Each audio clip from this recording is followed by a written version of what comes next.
հանդես։ Շնորհակալություն, հարգելի պարոն Գրիգորյան, հարգելի գործընկերներ, ներկայացնում եմ Բարձրագույն կրթության և գիտության մասին օրենքի և հարակից օրենքներում փոփոխություններ և լրացումներ կատարելու մասին օրենքների նախագծերին հավանություն տալու մասին կառավարության որոշման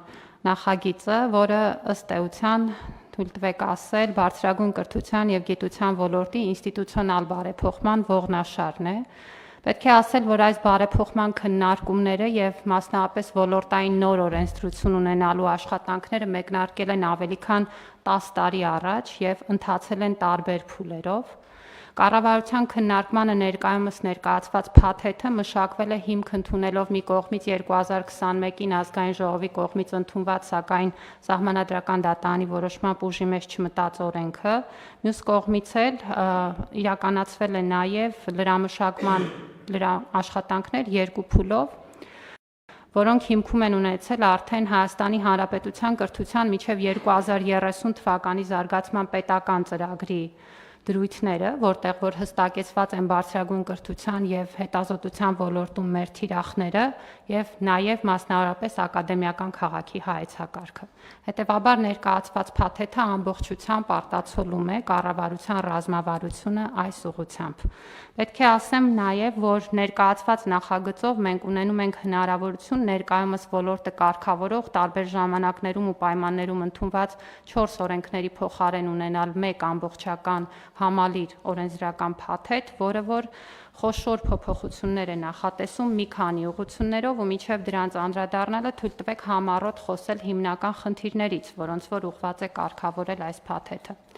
Ոչ մեկիս համար գաղտնիք չի, որ մենք ունենք շատ լուրջ և համակարգային խնդիրներ բարձրագույն կրթության և գիտության ոլորտում և մի քանի պարզ ցուցանիշներ ցույց են տալիս, թե ինչպիսին է իրավիճակը։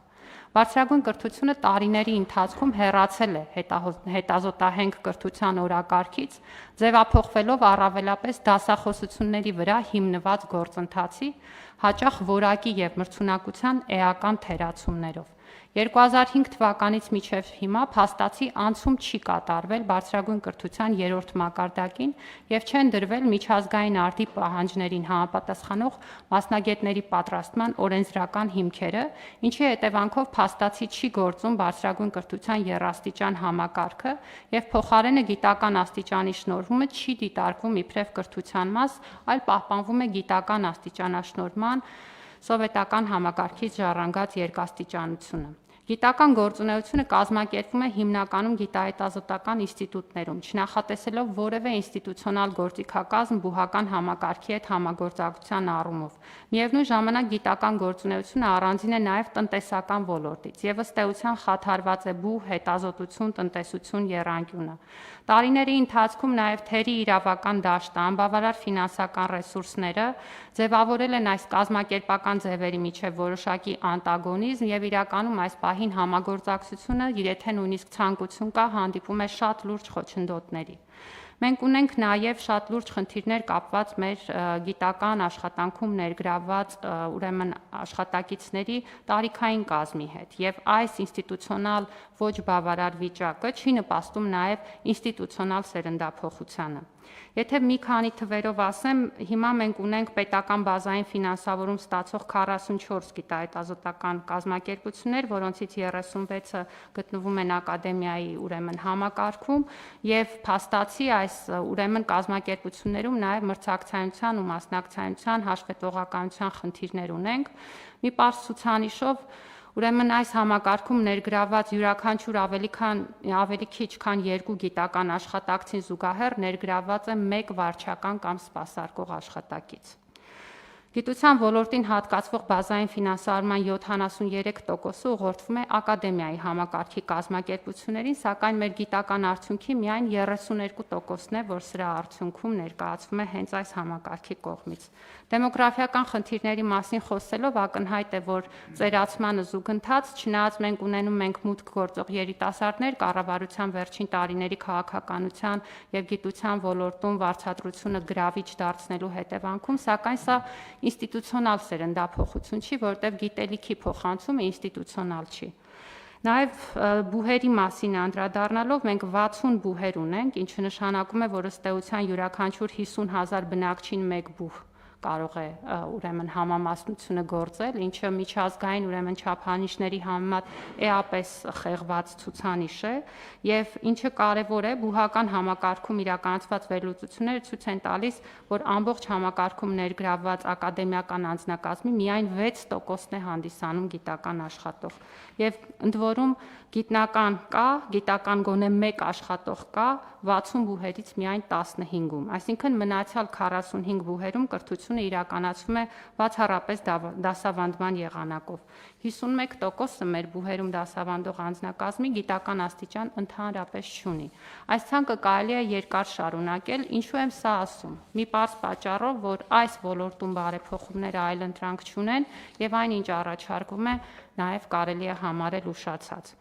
Այն փոփոխությունները, որոնք որ օրենքով նախատեսված են, նախատեսում են, որ մենք կունենանք պատշաճ մակարդակի կրթական ծառայությունների մատուցում, որն ապահովելու է երկու հիմնական գործիքների միջոցով՝ լիցենզավորման եւ հավատարմագրման միջոցով։ Օրենսդրությունը դառնում է ավելի ուսանողակենտրոն, մասնավորապես հնարավորություն ընձեռելով ավելի ճկուն եւ անհատականացված կրթական գործընթացի կազմակերպման համար, ներառելով անհատական պլանով եւ կամ ընտրական մոդուլներով ուսումը կազմակերպելու հնարավորությունը։ Ուսանողական համարժեք փորձառությունը ընդհանրապես դառնում է օրենքի կարևոր առանցքներից մեկը։ Ներդրվում է ոլորտի կառավարման թվային միջավայրը, որի միջոցով ուսանողները կկարողանան օգտվել տարբեր ծրագրերից ու ծառայություններից, իսկ բուհերը կիրականացնեն իրենց գործառնությունը։ Նախատեսված են ուսանողներին տրամադրվող կրթաթոշակային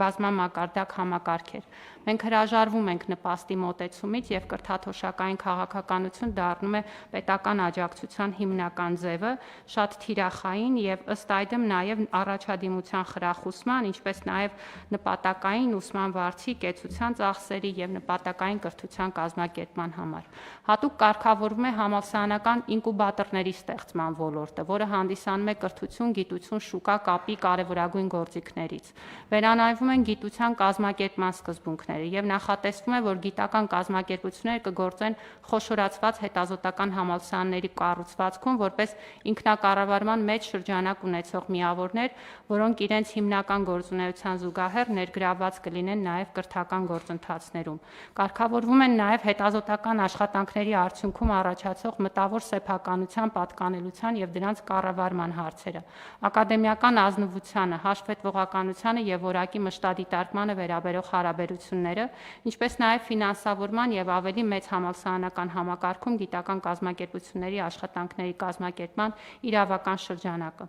Հատկապես կուզեմ ընդգծել կառավարման համակարգի բարեփոխումները, մասնավորապես կուսակցական անձանց եւ պետական պաշտոններ զբաղեցնող անձինք չեն ներգրավվելու խոշորացված բուհերի կառավարման մարմիններում եւ ղեկավար պաշտոններում, ինչը զուգակցվում է նաեւ էթիկայի ստանդարտների սահմանմամբ, որը արգելելու է բուհերում կուսակցական կամ այլ տիպի գործունեությունը կամ քարոզը։ Ուզում եմ հիշեցնել, որ սա կառավարության հատուկ հանձնառություններ եւ այս օրենսդրական փաթեթը նաեւ նախատեսում է այս խնդրի հասցեագրումը։ Միաժամանակ բուհերի կառավարման համակարգը դառնում է ավելի հորիզոնական, պատասխանատվությունների եւ հակակշիռների բազմաշերտ համակարգի նախատեսմամբ, նախատեսելով նաեւ բուհի ակադեմիական ստորաբաժանումների ավելի լայն ինքնավարության աստիճան։ Օրենքի նախագծով, ինչը կարևոր է, նախատեսվում են բուհական համակարգի պետական աջակցության մի քանի գործիքների ներդրում։ Այս պահին ընդամենը ուսանող թվով ֆինանսավորումից մենք անցնում ենք բազմաշերտ ֆինանսավորման մոդելների,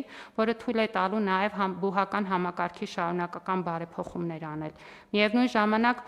գիտական եւ մյուս ակադեմիական աշխատողների ատեստավորման, կատարողականի կամ արդյունքի վրա հիմնված ֆինանսավորումը հիմնական մոդելն է, որով որ տարբեր գործիքները գործելու են։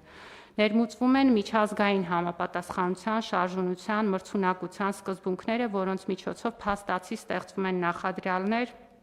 թե բարձրագույն կրթության, թե գիտության միջազգային գրավչության մեծացման համար։ Ավելին, օրենքը նախատեսում է միջազգային համագործակցության շրջանակի ընդլայնում, նաև Հայաստանում միջազգային հեղինակավոր բուհերի գործունեության ծավալմանն աջակցելու տեսանկյունից, որի համար նախատեսված են հատուկ կարգավորումներ, ներդրվում են նաև միջազգային ուսանողների ներգրավման, օտարալեզու կրթության կազմակերպման ինստիտուցիոնալ հնարավորություններ, արդիական կարգավորումներ են տրվում հեռավար կրթությանը։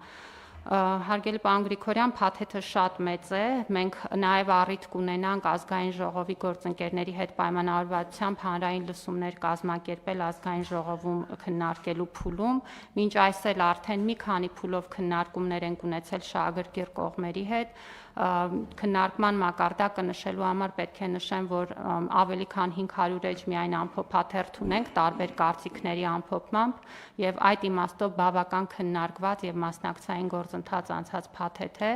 եւ ուզում եմ նաեւ շնորհակալություն հայտնել ընթացքում ստացված շատ կարեւոր ու արդյունավետ դիտարկումների համար, որը մենք կշարունակենք դիտարկել մինչեւ նաեւ ազգային ժողովում օրենքի քննարկումը եւ հաշվի առնելով այս ուրեմն փաթեթի կարեւորությունը խնդրում եմ հաստատել շնորհակալություն։ Շնորհակալություն Տիկին Անդրեասյան, հասկանալի է։ Ես ուղղակի ուզում եի հասկանալ, մենք տեսնելով, որ միևնույնն է բարձրագույն կրթությունը մասնավորապես մագիստրատուրան մասնավորապես գնում է դեպի հեռավար։ Եվ ուզում եմ վստահ լինել, որ մեր կարգավորումները դա հաշվի առնում, որովհետև կարող է պատահի մենք ինչ-որ տրադիցիոն կարգավորումների տիրույթ մտնենք, բայց պարզվի, որ դուրս ենք մնում կրթության ոլորտից, որովհետև իմ տպավորությամբ այնուամենայնիվ այդ թվում Հայաստանի Հանրապետության տարածքում կրթական ծառայություններ կմատուցվի եւ ես ուզում եմ հասկանալ մենք դրան ոնց ենք վերաբերվելու, որովհետև բացառվում է, որ 1-2 տարի հետո Հայաստանում մեծ առաջարկ չլինի օտարերկրյա այդ թվում առաջնակարգ բուհերի հեռավար կրթության ծառայությունների։ Հիմա մենք ինչ ենք անելու այդ մասով։ Պարոն Գրիգորյան, ես իմ խոսքում էլ նշեցի, որ նախատեսված է նախ առանձին կարգավորումներ, որոնք թույլ կտան միջազգային հեղինակավոր բուհերին շահագրգռված լինել գործունեություն ծավալել Հայաստանի Հանրապետությունում եւ մենք ինքներս էլ պիտի հիշեցնեմ, որ ակադեմիական քաղաքում նախատեսել ենք, որ բացի պետական բուհերից առանձին տարածքներ հատկացված են հենց նաեւ միջազգային եւ մասնավոր բուհերի գործունեության համար։ Եվ այդ իմաստով նաև ինքներս ակտիվ ուրեմն երկխոսության մեջ ենք տարբեր պոտենցիալ գործընկերների հետ։ Ինչ վերաբերում է ձեր նշած հատուկ աշխատանքի ձևաչափին, այսինքն հեռավար կրթության ձևաչափին, որով տարբեր բուհեր նաև հիմա ծառայություններ են առաջարկում, հեռավար կրթության համապատասխան կարգավորումները մենք դրել ենք օրենքում։ Եվ եթե դուք համեմատեք այս պահին մեր գործող օրենսդրությունը նրա հետ ինչ առաջարկվում է, կարող եմ ասել, որ դաշտը էապես ընդլայնվելու, իհարկե որակի մշտադիտարկման եւ բնականաբար այդ ամբողջ ստանդարտներին համապատասխանության պարագայում նմանատիպ ծառայությունները հնարավոր կլինի մատուցել։ Շատ լավ, ես ուղղակի կարծում եմ, որ մեր բուհերն էլ այդ թվում եւ մասնավորապես պետական ուղղակի շատ շուտով մրցակցային չեն լինի, եթե հեռավարի հարթակը չաշխատի։ Առնվազն ծառայության արտահանման մասով, ինչ ես կարծում եմ, մենք ունենք այդպիսի նպատակ։ Եվ եթե մեր կանոնակարգում, կարգավորումներում այդ պահանջները չտեղավորվի, կամ մենք մեր կարգավորումներով չդրթենք նրան, որպեսզի հեռավար կրթության մոդելները բուհերում ներդրվեն, այստեղ իրոք լուրջ մրցակցային խնդիրներ կառաջանա, որովհետև մասնավորապես արտահանման մասով մեր կրթական ծառայությունը արտահանելի չի լինի։ Ես վստահ եմ, որ դուք անդրադարձել եք այս հարցին, ուղղակի ուզում եմ մեզ էլ պատմեք, էլի ոնց ենք մենք դա տեսնում։ Շատ լավ, պարոն Գրիգորյան, պետք է ասեմ, որ այդ իմաստով COVID-ը կրթական համակարգում ունեցավ թերևս հեղափոխական նշանակություն, որովհետև տեխնոլոգիական այն զարգացումը, որ ապրեց կրթական համակարգը համավարակի պայմաններում, զրկված լինելով ավանդական կրթության ապահովման մեթոդից, ստիպեց, որպեսզի մեր թե բուհերը գնան այդ ճանապարհով, թե կրթական ծառայություններ մատուցող այլ մասնակիցները, եւ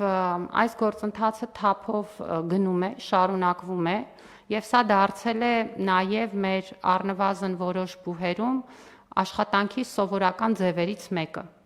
որովհետև պարզ է, որ հեռավար կրթությունը գործում է ոչ միայն նման արտակարգ իրավիճակներում, այլ դա դառնում է նաև, ես իմ խոսքում նշեցի, ուսանողի անհատականացված մոտեցման, ինչը նշանակում է, որ ուսանողը պետք է հնարավորություն ունենա կախված օրինակ իր աշխատանքային ռեժիմի հետ համադրելու հնարավորություններից,